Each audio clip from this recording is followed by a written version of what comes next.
कलयुग के लास्ट में क्या लिखा है कि 3 हाथ अंश 3 हाथ अंश खेच लेत कलयुग धरती का, उगे कोई ना बीज हाल कह दो पृथ्वी का। कलयुग के अंत में क्या होगा? इन राज्यों की रीत कहूं मैं तो से हंसा, घर घर लोहा बर्तन धन भाई ना देखण को कंसा। कलयुग में संत परमात्मा ने, कबीर परमेश्वर ने 250 वर्ष पहले और 600 वर्ष पहले स्वयं, और 250 वर्ष आज से 250 वर्ष पहले गरीबदास जी को यह ज्ञान दिया था। और गरीबदास साहिब जी ने उस समय अपनी अमृतवाणी में ग्रंथ साहिब में लिखा है कि इन राज्यों की रीत कहूं मैं तो से हंसा, और घर घर लोहा बर्तन धन ना देखण को कंसा। पहले कांसी के बर्तन हुआ करते, हमारे समय में उन्होंने खूब प्रयोग किए। हम जब छोटे छोटे थे तो घर में कांसी की थाली, कांसी धातु का ही, ये कटोरे बेली गिलास तक कांसी के होते थे। लोहे का स्टील का कोई बर्तन नहीं होता था। एक कढ़ाई हुआ करती गुलगुले तारण की या हलवे बनाने की। तो उसने उस समय ये लिखा था कि कलयुग में लोहा बर्तन धन हो जाएगा, स्टील के बर्तन हो जाएंगे। और आज से अगर 200-100 वर्ष पहले कोई ये कहता कि घर में लोहे के बर्तन हुआ करेंगे, कोई नहीं माने, नहीं झूठ बोला, बकवाद करे। लोहे के बर्तन हुआ करें, कभी कांसी के बर्तन, लोहे के तो अशुभ होते हैं, ऐसे कहा करते थे हमारे पूर्वज। और आज वो साची होगी?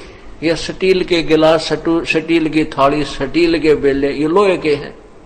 चमची स्टील की, सारी परात स्टील की, सब स्टील, लोहा हो गया। वही वाणी सत्य परमात्मा की। फिर लिखा है कि कलयुग के लास्ट में क्या होगा कि आयु घट के इस प्राणी की, मनुष्य की 20 वर्ष रह जाएगी। और 20 वर्ष में से 15 वर्ष में तकरीबन आदमी मर लिया करेंगे। जैसे 100 वर्ष की आयु मानते हैं तो 75-80 में तकरीबन इंसान मर जाता है, 90 तक तो एक आधा पहुंचे। ऐसे ही उस समय 15 वर्ष की आयु में मर जाया करेंगे, मृत्यु हो जाया करेगी। और 5 वर्ष की लड़की के बच्चे होने लग जाएंगे। ओए होए। अब वो 5 वर्ष की लड़की, और उस समय कद के रहेगा 1.5 फुट या 2.5 फुट, तगड़ा होगा 2.5 फुट का। और 15 वर्ष में वह जवान भी हो लेंगे और बूढ़े भी हो लेंगे, सारा कुछ होगा, मृत्यु के प्राप्त हो जाएंगे। उसमें लिखा है कि ना तो कोई वर्षा होया करेगी, वर्षा ऐसे होगी जैसे ओस गिरती है, इतना जो ना प्रदूषण बढ़ जाएगा। और फलदार वृक्ष नहीं रहेंगे, कांटेदार ये झाड़ी हो जाएंगी, पीपल के भी पत्ते नहीं रहेंगे, ऐसी बिरान माटी होगी। ये मकान नहीं रहेंगे, बिल खोद करके ये मनुष्य रहा करेंगे जमीन में। तो इसे हो जाएंगे 1.5, 2 फुट के, वो इतनी जगह खोद दी, उसमें लोटे रहा करेंगे। तो बहुत दुर्गति होगी। कहने का भाव ये है कि फिर क्या बताया कि 3 हाथ अंश खेच लेत कलयुग धरती का, उगे कोई ना बीज हाल कह दो पृथ्वी का। कलयुग के अंत में इतना बुरा हाल हो जाएगा धरती का, पृथ्वी का, कि 3 हाथ अर्थात 4.5 फुट तक नीचे तक उपजाऊ अंश नहीं रहेगा। आप देख रहे हो ये खाद डालने लग रहे, यूरिया पुरिया, इसकी इतना नीचे तक उपजाऊ इसका अंश कति खत्म हो जाएगा कुछ समय में के उपरांत। और उस समय कच्चा मांस खाया करेंगे मनुष्य, ओए होए सभी। और ऐसे दुर्भिक्ष गिरा करेंगे कि मनुष्य को मनुष्य खा जाया करेगा, ऐसे अकाल गिरा करेंगे। वर्षा नहीं होगी क्योंकि इतना प्रदूषण बढ़ जाएगा। फिर क्या होगा कि कलयुग के लास्ट में केवल वो फिर 10वां अवतार आएगा, नीकलंक नाम तय।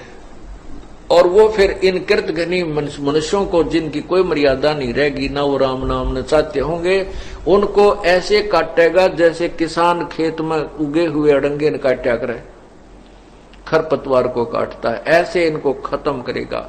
उस समय केवल वो हंस बचेंगे जो वर्तमान में जिनके पास सार नाम होगा, ले लिया और वो पार ना होंगे, सतनाम ले लिया और वो पार नहीं हो पाए। केवल वो हंस मनुष्य जीवन में होंगे तो वो इतने इतने ही, लेकिन उनमें भक्ति की चाह फिर भी बनी रहेगी, वो शेष रहेंगे। फिर एक वो ऐसे स्थानों पर उनको जन्म देगा प्रभु, क्योंकि कहते हैं जो बच्चा गौ की नजर में यूं साईं को संत और भक्तों के पीछे फिर वो भक्त वत्सल भगवान, उनको ऐसे स्थानों पर जन्म देगा, ऊंचे पहाड़ी क्षेत्रों में। और फिर इस पृथ्वी का जो एंड कलयुग का अंत होगा, इतनी जबरदस्त वर्षा होगी कि पूरी पृथ्वी पर सैकड़ों फुट जल खड़ा हो जाएगा, ऊपर के पहाड़ी क्षेत्र को छोड़कर। तो फिर क्या होगा कि जो पृथ्वी का उपजाऊ अंश समाप्त हो गया था, अब वो जल से वो जो अंदर का विष है पृथ्वी का, जो खाद खूद डाले वो बाहर आएगा, ऊपर आ जाएगा जल के ऊपर। धीरे धीरे वो जल सूखेगा, फिर पूरी पृथ्वी पर बाग ये वृक्ष ही वृक्ष उग जाएंगे, बहुत जबरदस्त वन होंगे। फिर ये प्रदूषण जो कार्बन डाइऑक्साइड की अधिकता हो जाएगी वो खत्म होगी, वो वृक्ष उसको खत्म करेंगे, ऑक्सीजन के भंडार इस क्षेत्र में फिर भर दिए जाएंगे और फिर सतयुग प्रारंभ होगा।